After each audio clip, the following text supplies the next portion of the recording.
Um ano se passa depois da morte de Maísa.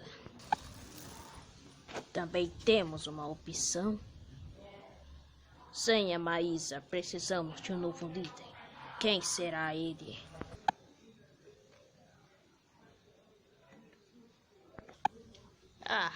E aí, Scott, como é que você tá, cara?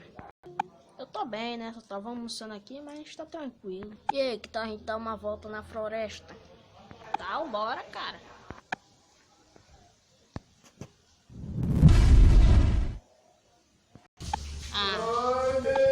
Acho que eu tô precisando descansar. Vou dar uma saída.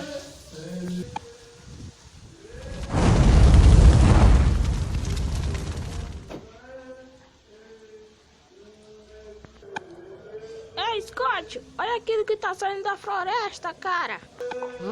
Será que é o papagaio?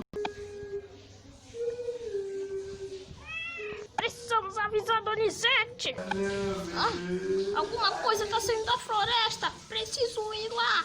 O que é isso, galera? O que tá saindo da floresta?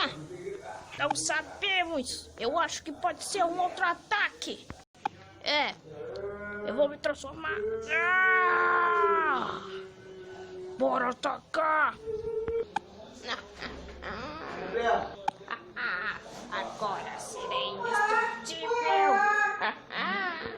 Naves, entrem na atmosfera. É muita nave. Como é que vamos derrotar todos eles? Vamos lá, galera. Atacar. Vamos lá, galera. Agora. Só somos três. Continua.